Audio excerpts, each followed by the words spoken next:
It's time.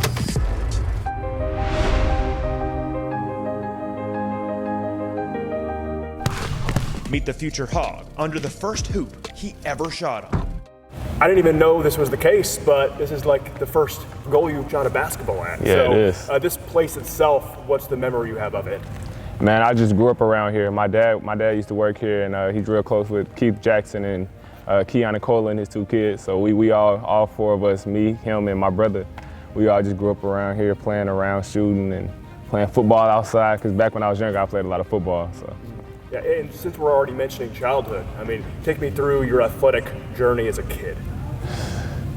It actually started with me playing football. Yeah, that's where it all started. I played flag football, and my brother played basketball. So I was the football player, he was the basketball player.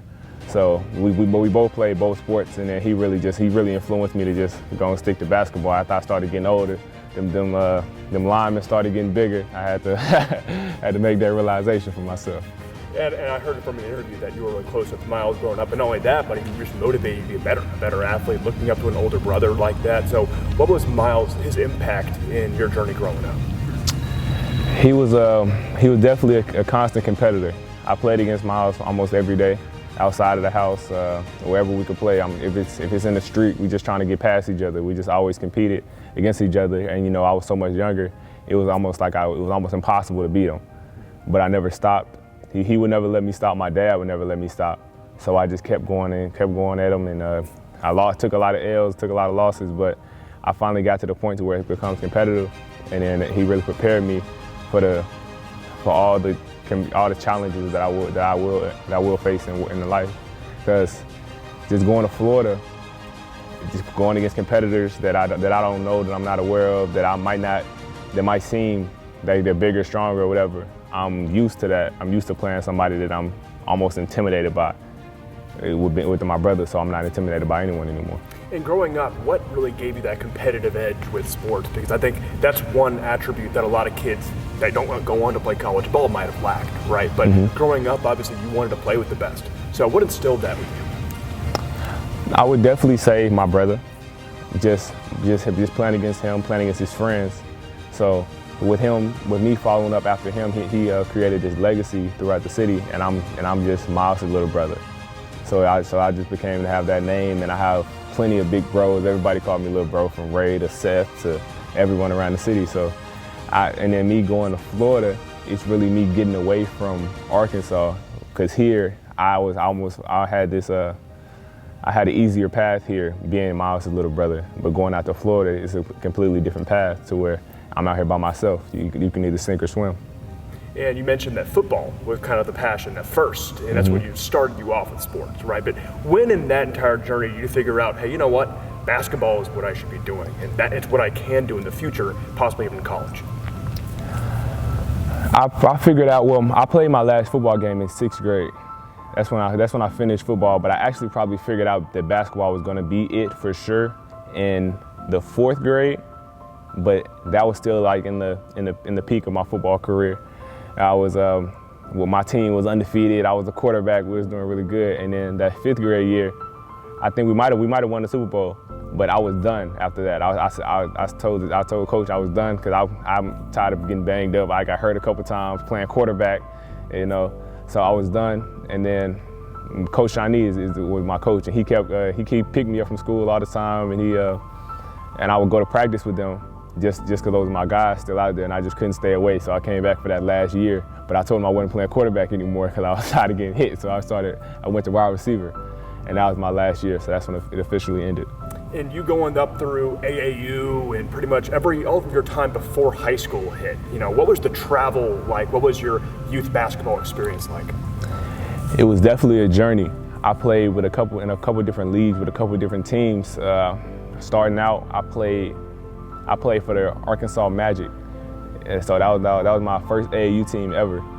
And then after that, I moved on, and I went to the Hawks, and that's when my dad started coaching. He coached that Hawks team, but we weren't very good. We were just picking up guys from around the city, whoever wanted to play. We really just went out and played, and then it really started to the basketball career really started to get serious when I played for the Hawks, but the coach was Coach Marlin and Coach 𝘛𝘪𝘮. and that's when we started going around the city, winning a lot of games, and we won the state tournament that year. That's when me and 𝘐𝘵 started playing together. So that team was really good. We went out to nationals. We went to New Orleans. It was 72 teams. We came in second, and we beat the number one team in the country in that tournament. So that's when it really started picking up and going full speed. And going through high school, right, and even before then, what was your dad's influence in your entire journey up to this day? Just with basketball and the path I'm on, it can get fast. Everybody's telling me how good I am all the time. You're going to be this, you're going to be that. But my dad's really there to keep me level-headed. It keeps me motivated and tells me there's always work to be done. See, after I might come up with a big accomplishment, he's definitely going to show me that support and everything. He's happy for me and everything. But at some point, that's over with. What's next? And then he also handles a lot of off-court stuff that can be a weight on my shoulders if I had to deal with like the business side and all that aspect of it. But he really takes that off me, takes that off my hands. Great. And before we get on to your high school career, which was all over the place, you went to Florida eventually, let's just cap off childhood with asking your time with the Razorbacks. I mean, were you a fan? I mean, what's the fandom from the Razorbacks like? Is that going back to your childhood? Well, when I was younger, I was really a Razorback football fan more than ever. Cause with back when we had Joe Adams and Dennis Johnson, that was my team. So that's when I really became an Arkansas fan. And then that's when I was playing football around that time. So then I started just being a fan of the school, period. And then growing up, I watched as Bobby Portis went and just players like that. So I just grew up watching that. And moving on to high school, right? And instead of going through whole seasons from one place to another, Parkview, North Little Rock, and then on to Florida, first I want to ask just your impression and what the impression that it left on you, right? Your takeaway from your time, first of all, at Parkview, your freshman year. It was definitely a journey, my high school career, starting at Parkview. But I feel like it was almost like God took me on this path on purpose. Going from Parkview to North Little Rock to Montverde the way it was, because at every step I learned something else to help me for the next level. At Parkview, I came in as a freshman playing with some of the top players in the country, with Khalil and Javon and CJ and just players like that. I'm sitting there taking a back seat and competing against them in practice, not playing as much in the games, finding my role, having to score with limited minutes. And then I go to North Little Rock the next year, and then I'll have a bigger role. I'm just playing with the team that we had, and we were able to win the championship. But I'm in the game all game. We compete and we going at it. We going to battle. And then I go to the next level and go to Montverde, and we're playing national schedule. So now I go back to my freshman year to where I have more of a role that I have to fit.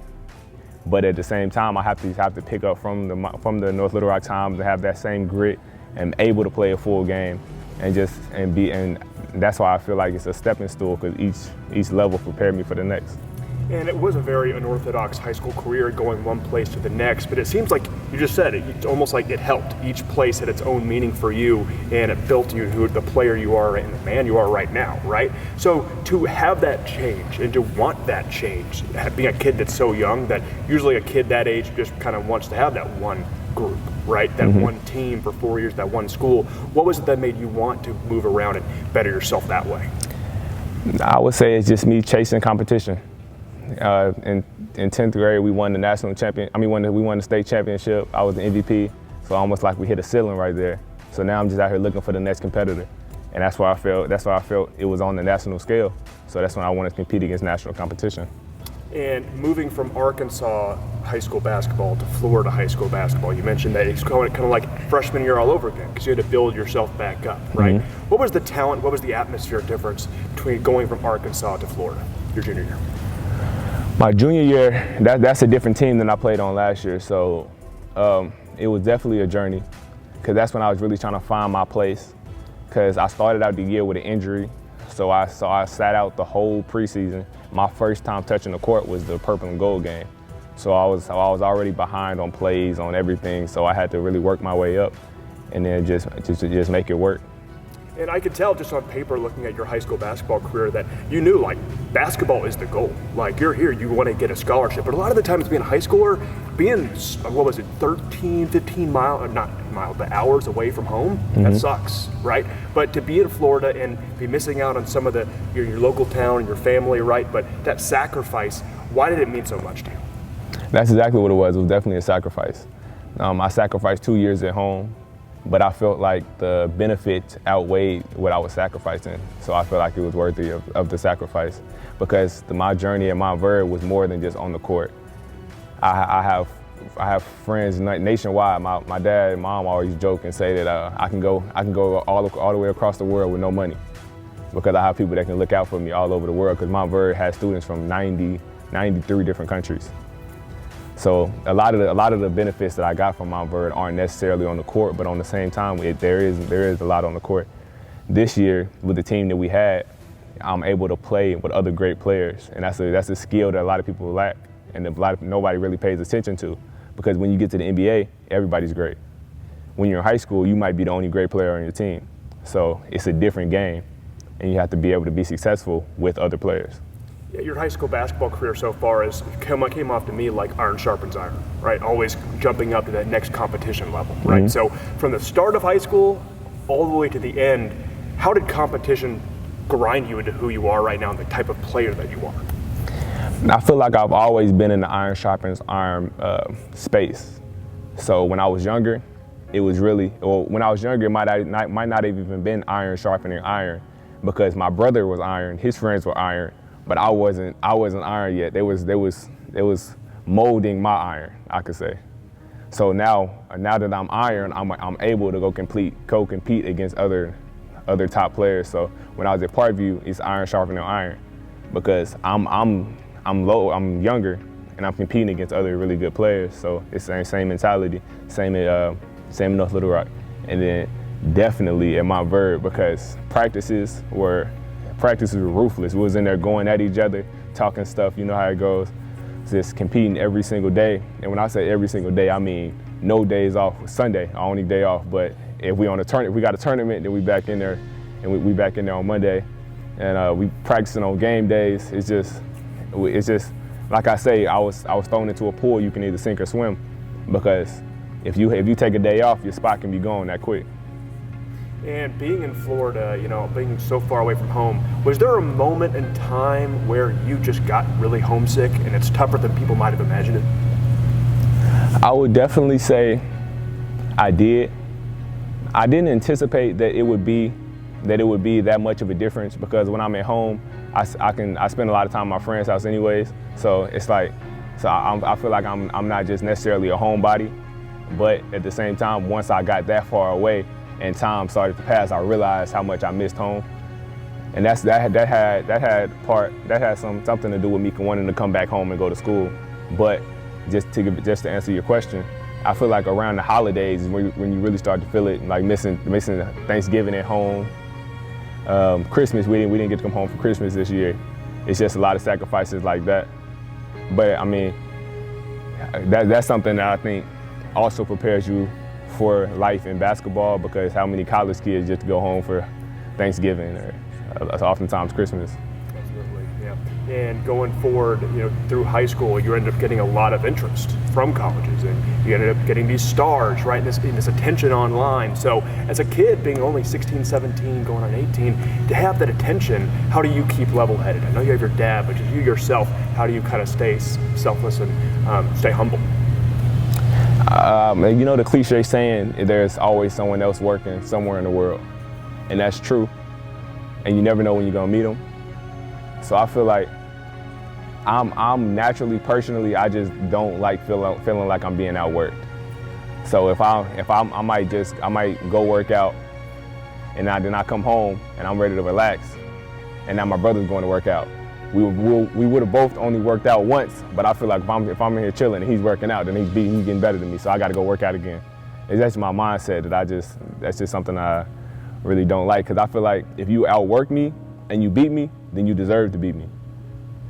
I don't deserve to win if you put more work in. It's just simple as that. Sure. Was there a time, a memory from Montverde that you hold closer to your heart right now, your last year of high school basketball?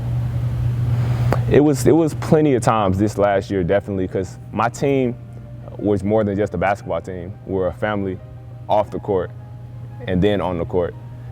Just being in Florida, nobody on the team is really from Florida. We're all from different parts of the world, so we're all coming there together. And we literally the world. We got Canadians, we got everybody. So coming to this one place, and then we're in here together. So we spend a lot of time together. We eat together. We just all the time. We're always together. So it's plenty of times during this last year that I could say I have many memories that I hold dearly. And you finishing out high school out of state made a lot of people think, hey, for college, that might want this kid to go out of state and not go back to his home state of Arkansas, right? But when did that become a big reality and a huge interest for you to say, you know what, Arkansas is where I belong? I would say going away from home. You know how they say if you love something, then let it go. And if it comes back, it was yours in the first place.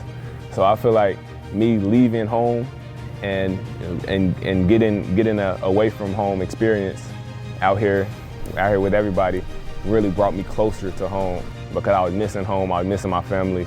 And then, I haven't played here in about 2 years. So I want my people to see what I've become away from home.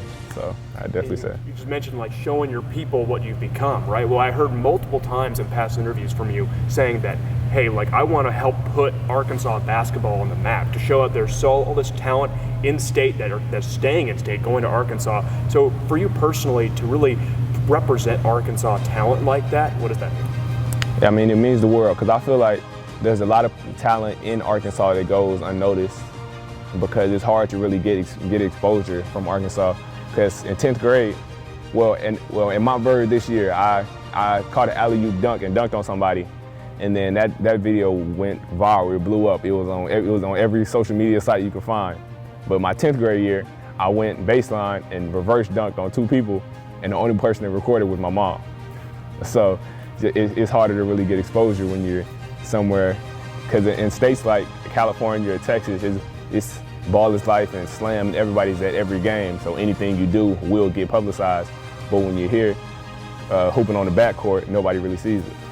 And of course, coming back to your hometown isn't the only reason you chose Arkansas. So if you could pinpoint that one thing that really sealed the deal for you to say, you know what, it's my hometown, but this reason right here is why I want to be a Razorback. What would it be? I couldn't necessarily say it was one specific thing that really nailed it in. It was just a compilation of many things, with the family, with the coaching staff, with the other guys going to, with the environment up there. It's just plenty of things that played a part.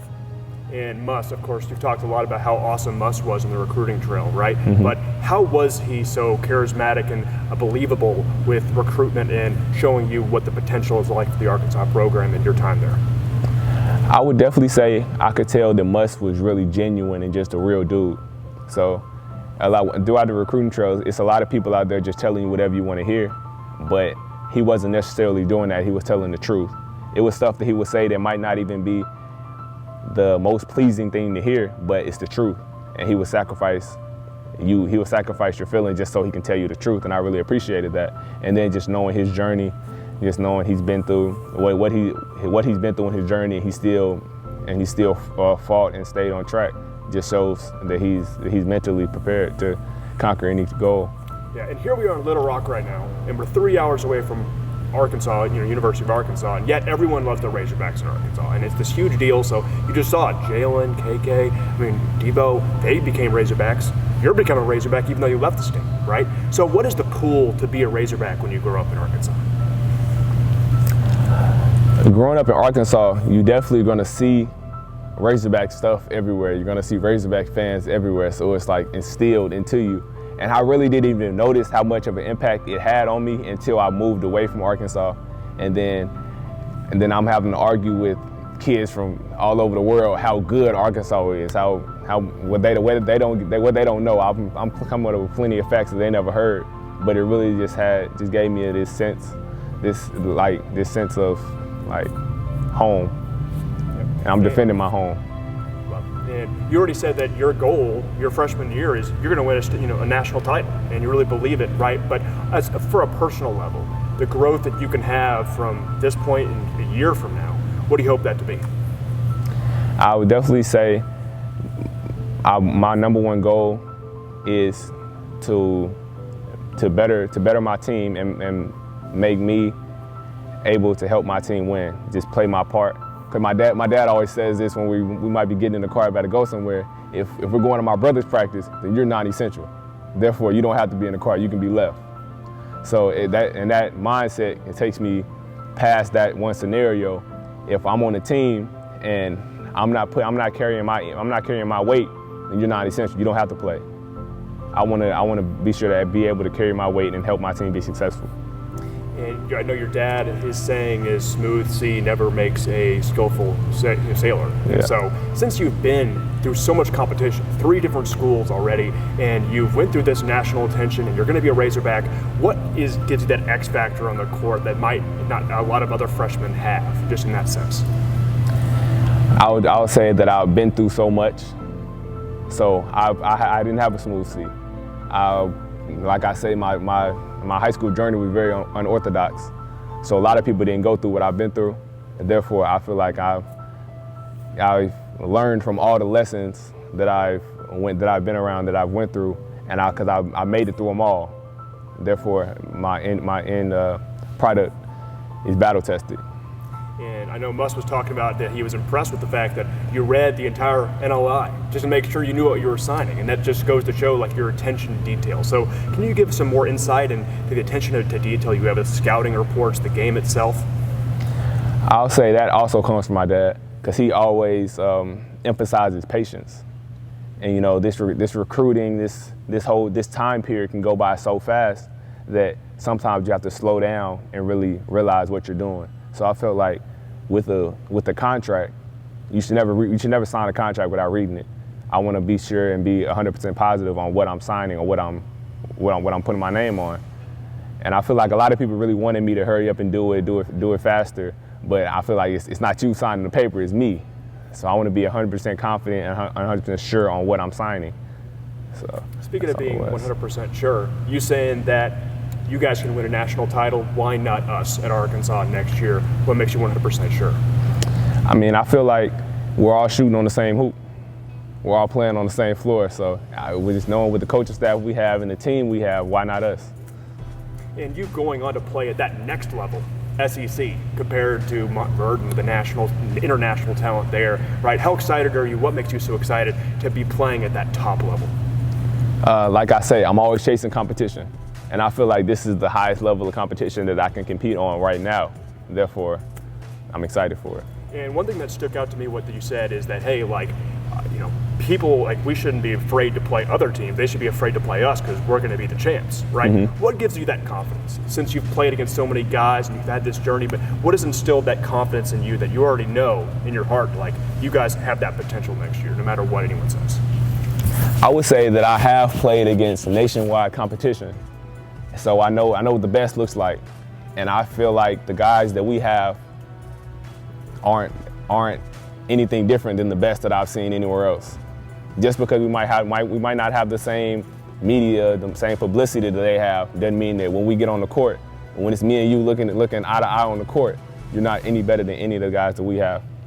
For sure, and I'm new to Arkansas. I got here during the basketball season, right? First thing that I noticed about Razorbacks basketball, holy cow, the fans are crazy, right? So speak on that, just the fans of the Razorbacks and what it means for them to be so crazy, whether it's in the bud or out. I would say definitely going and watching games in the bud, it's a crazy atmosphere, and I can't wait to play in front of all those fans. And then going away, I feel like just the team that we have, we're going to have this brotherhood to where it's us against the world when we're playing away games. So I also want to experience that and want to feel that. I might get a dunk, and nobody in the crowd says anything, but my whole team is just turning up, and then that's the brotherhood that I want to be a part of. Sure. And one reason that has to be in there why you're so confident about this coming year is the recruiting class, because you're not the only stud in this recruiting class. It's ranked number 5 in the nation last time I checked. So speak on that, this recruiting class that you're a part of. I know you're close to 𝘐𝘵, but what do you feel about the group? I feel like this group that we have coming in has all the pieces we need, even with Vance having the size that he has and ability to shoot, with Jalen Tate being able to play offense and defense. I hear he's a lock-up defender. And then just knowing what 𝘐𝘵 brings to the table, playing with him so long, and then Devo with his length, ability to shoot the ball, ability to score, and ability to pass. And then Jalen brings everything else off the boards. He's able to stretch the floor, pull up shots, pull up mid-range, and he has a great IQ. And one question that I've heard from a lot of people is, well, how do we know how well they're going to gel? Like these guys, they're freshmen year, you never know. But you've played with so many different teammates, you've had to gel because each team is a family in their own right, right? So you with so many teammates in the past, you have all that experience of gelling with teammates. What makes you comfortable with you yourself going to this new team and becoming best buds and have that chemistry on the court? I feel like I've had to gel with a lot of teams that I have no familiarity with anybody on the team. So I'm joining the team in St. Louis, in Florida, of guys that I've never played with before in my life.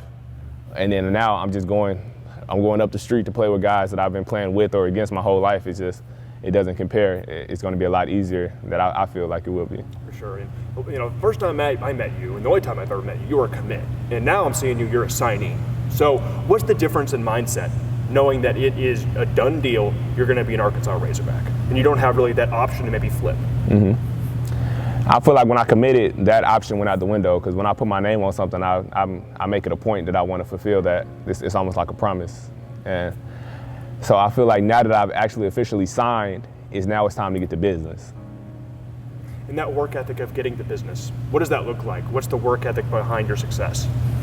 That's when you really got to put the tunnel vision in. I'm not worried about the media. I'm not worried about this or that. It's just me on the court every day in the weight room, just trying to get bigger, faster, stronger, and prepare and to help my team be successful. And I know you're a young guy, and you're only going to be a freshman in college next year, right? But your goal in your basketball career, whether it be community, whether it be on the court, is there one thing that in your head that you think, you know what, if I do anything with my basketball career, it's that? I would definitely say that I want my basketball career to elevate me to a level to where people listen. Because I want to be able to help my community, help everybody around me. And I feel like once I get to a certain level, everybody's going to want to listen. And then I can tell them what I have to say. Are there players that you know of right now that you really look up to, that maybe their game or with the way they're off the court? Yeah, there's plenty of players in the NBA that I take pieces from. You know, my favorite player is Devin Booker. And then I love 𝘐𝘵 mid-range game. We got Jason Tatum off the dribble mid-range game is crazy. He's mid-post action. With Stanley Johnson, very undersized for his position, but his ability to translate and play and guard a lot of bigger, faster, stronger guys. And then Draymond Green, his tenacity on defense and ability to rebound. A lot of people don't even know he's 6'5", 6'6", and going against 7-footers every night. So that takes a different kind of animal to really do. So it's just different players across the league that I take pieces and bits from. Yeah, and it seems like just from that answer and also your tape that you do like to be fluid with your position. You kind of like a Swiss Army knife. You can do it all in a way, right? Whether it be on either side of the court, right? So how much pride do you take in that you can be a versatile player for the Razorbacks? I mean, I'm a basketball player. I don't necessarily have a set position that I have to do. I'm just willing to do whatever it takes to help my team win. And so looking back after these 2 crazy years and then the years at Arkansas that went all over the place and the recruiting and everything, what makes you think that time in high school you wouldn't want to take a second of it away? I think that definitely comes from valuing your experiences. A lot of things I probably don't appreciate as much as I will in the future, but me knowing that I'm going to appreciate it in the future makes me want to appreciate it more right now. So I just value every moment of it. Awesome stuff. And Muss himself, and I know that you already talked on Muss a little bit, but you know his resume and him having NBA experience, right? So of all the coaches you could have gone to, because you must have talked to hundreds of coaches out there that you could have gone to all these different schools, what made you confident that Muss was the head coach that could groom you to be an NBA talent? I would say the fact that he took the time to really get to know me as a person. Outside of basketball, he was really fluid in the way that he recruited me. He paid attention to detail, and that's something that attracts me. And like I say, his tenacity, his journey, what he's been through, and then what he built in Arkansas this year. Because he only had 1 year to work with a group of guys that he never recruited, he didn't know before he came here, and what he was able to do with them, that shows all that I need to see. Awesome, man. I know that, like Isaiah Joe, he played with your brother, right? And so you can kind of go in there, and so did Desi, right? And Ethan, yeah. Yeah, and so you already can know some of these guys from your childhood, right? So those guys, the Razorbacks that are already there, what makes you so excited to play with them? Like I said, with my brother, being my older brother and being a pioneer, and him creating a legacy, and I was following behind him, those are my big brothers that's up there already, with Desi and Isaiah and Ethan, and guys that I've always been in the gym with, just not big enough to get on the court. Now I'm big enough to get on the court, so I'm just looking forward to that. And on a personal note, one thing I have noticed from you from an interview that really stuck out to me was, hey, I'm coming from Florida. That means that whenever I want to go see my family, it's a 2-hour drive, it's not a 15-hour drive or whatever it is, right? So yeah. On a personal note, how cool is it going to be for the time in Arkansas to be close to home? It's going to be great, just having my family being able to come to all my games, all my home games at least. It's an experience that I feel like I missed out on, but I sacrificed it. It was worthy of the sacrifice. But now it's time to really get that time back. And I know you grew up as a football fan and you really appreciated the Razorbacks football team, but I know there's kind of a debate going on with Arkansas fans of, are we a football school, are we a basketball school, because we bring in such huge numbers to the Bud. Do you think it's a basketball school, and why or why not? I mean, I wouldn't necessarily say it's a basketball or a football school. I mean, I feel like it's a school with 2 great programs. Therefore, I feel like it can be either one. It just depends what kind of fan you are. If you had any message for what people can expect out of you, whether they're Razorbacks fans or not, this coming year, what would it be? It's time.